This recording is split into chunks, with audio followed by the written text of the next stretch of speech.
je vois que vous êtes irrévérencieux parce que vous êtes dans la clandestinité avec votre masque. Dites-moi pourquoi. Pourquoi cette clandestinité? Je ne peux pas révéler mon identité Oui, réelle, puisque oui. j'ai une certaine notoriété, et je préfère qu'il n'y ait pas d'interférence entre mon identité réelle et Nicole Esterol, de telle sorte qu'il n'y ait pas de diffraction, que le propos soit de Nicole soit clair, bien net, il n'y ait pas de conflit non pas d'intérêt, mais de je ne sais pas quoi. Et maintenant, c'est vrai que c'est un peu un secret de polichinelle, mais je préfère le conserver parce que c'est un jeu avec éventuellement ceux qui me suivent, etc., qui savent qui je suis exactement. Il y a beaucoup qui ne savent pas, mais qu'importe, c'est pas. Ce qui compte, c'est le propos de Nicole. J'aimerais que vous nous parliez un petit peu du rôle de Jack Lang. L'art est-il de gauche? Il y a un sociologue là qui vient de sortir un livre, Jean-Yves Le Goff, qui a écrit un livre pour démonter ce qu'il appelle le gauchisme culturel, qui est apparu dans les années 80, effectivement, avec l'arrivée de Jack Lang et de Mitterrand, qui, dès qu'ils sont arrivés, ont dit, voilà, la lumière arrive sur la politique, mais aussi sur la culture. Et donc, voilà, on est dans le siècle des Lumières post-languien. Effectivement, Lang a eu un rôle central dans l'installation de ce que j'appelle oui, le conceptualo-gaucho, idéalo esthétique progressiste, en gros. Et c'est vrai que l'art contemporain est d'essence gauchière. Les colonnes de Buren, pourquoi ça a défrayé la chronique? Parce que est-ce que c'est parce que l'art contemporain était dans un lieu classique ou pas?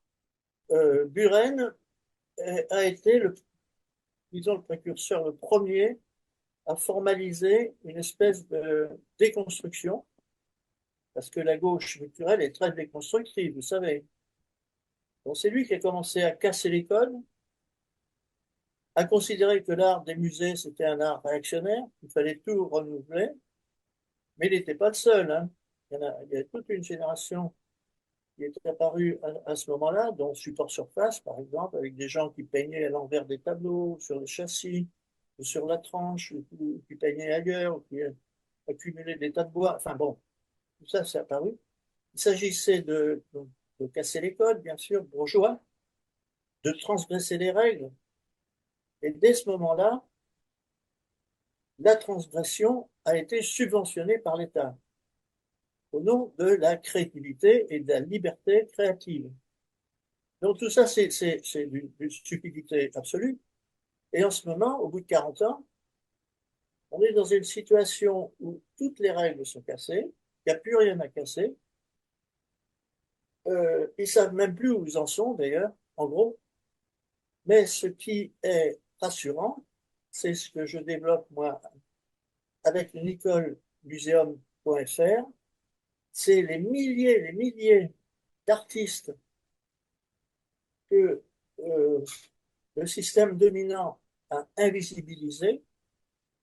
Et c'est la vraie création d'aujourd'hui, la vraie création contemporaine, qui est d'une richesse et d'une diversité mais, fabuleuse, mais qu'il semble que le ministère et le système financier qui va avec essaient par tous les moyens de cacher et d'occulter avec des choses très médiatiques, très intello, très discursives et qui empêchent la réalité de se montrer. L'art classique est invisibilisé. En revanche, l'art contemporain, il suit les lois du marché. Il est surtout international avec des tarifs exorbitants. Je pense à la banane scotchée à 120 000 dollars et les productions de Jeff Koons. Alors, est-ce qu'on peut dire que cet aspect international et ces tarifs exorbitants gommeraient les identités nationales? L'art contemporain est international.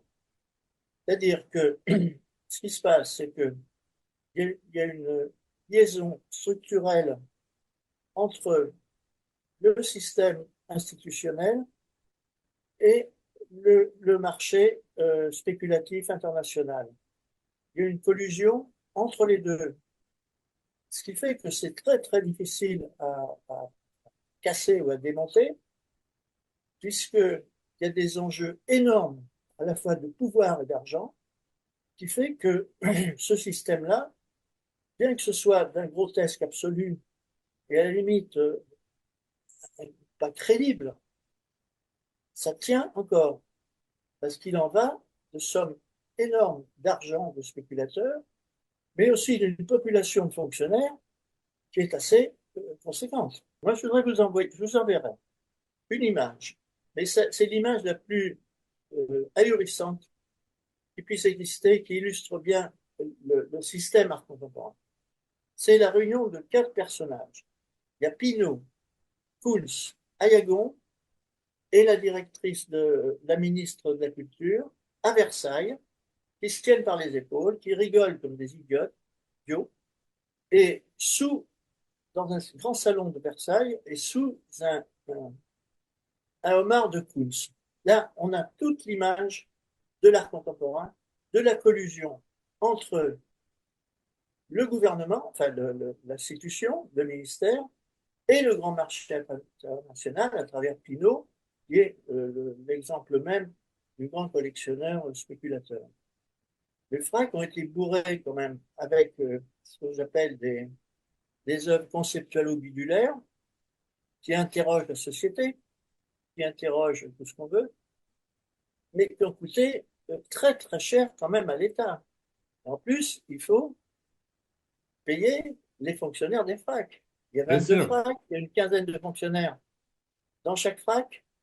Il y a plus de fonctionnaires dans chaque frac, il y en a une quinzaine, que de visiteurs quotidiens dans le frac.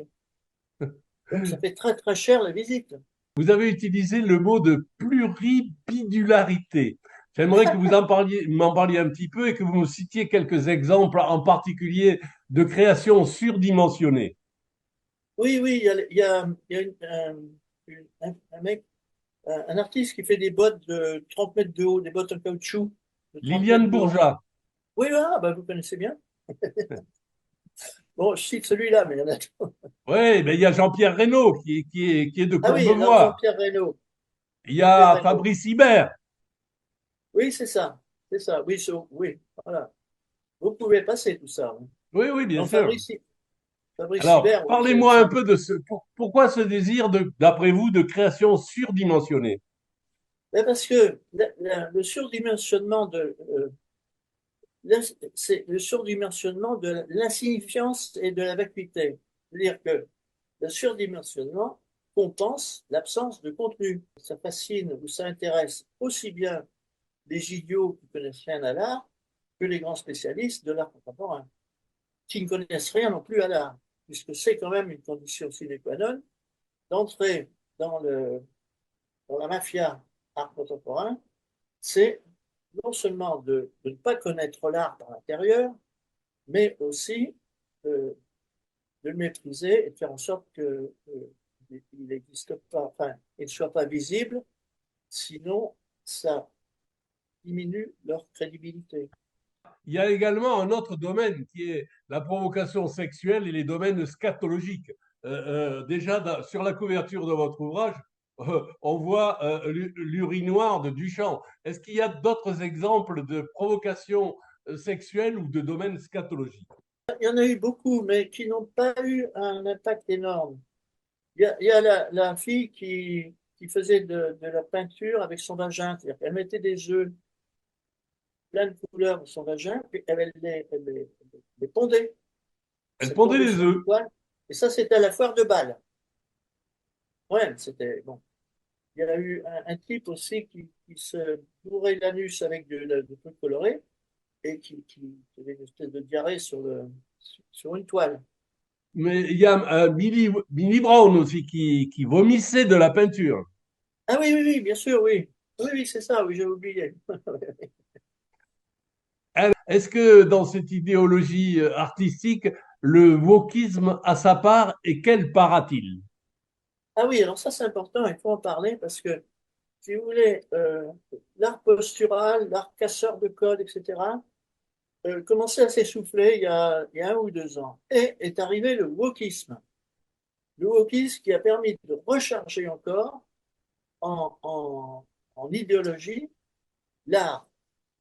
Et il y a une espèce de nouvelle génération d'artistes qui vont à fond la caisse dans la diversité de genres ethniques, dans le soutien des minorités opprimées.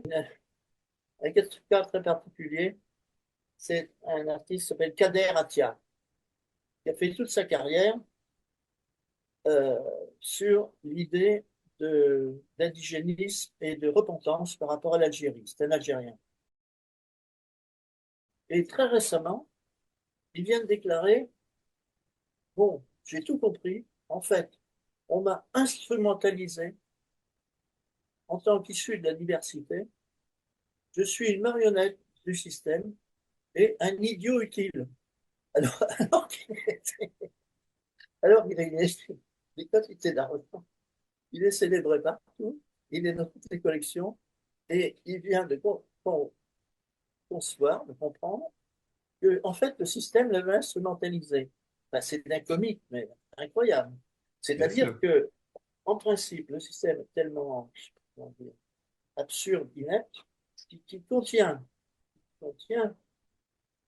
les raisons de sa propre liquéfaction.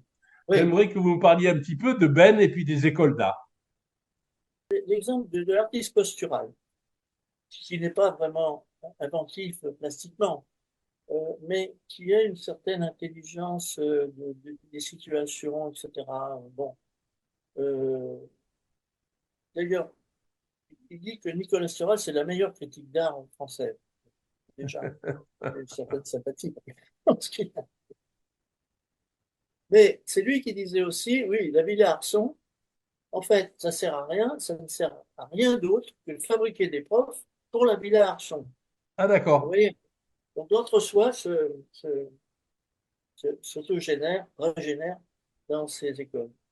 En fait, les écoles des beaux-arts, c'est des organes de reproduction de cet entre-soi et de cette consanguinité que j'appelle dégénérative dans le milieu.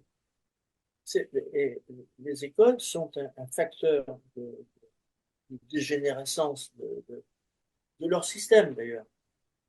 Et au bout d'un certain temps, je pense que cette dégénérescence va faire que ça s'écroule, que les gens. D'ailleurs, les gens commencent à être malades, déprimés leur logement, ils ne supportent plus, etc. Quoi. Ils ont plus. Ça n'a plus de sens. Nicole Esserol, merci d'avoir répondu à mes questions. Bravo d'attirer l'attention sur une certaine absence de contenu de l'art contemporain et bravo pour militer pour un art traditionnel qui serait une planche de salut.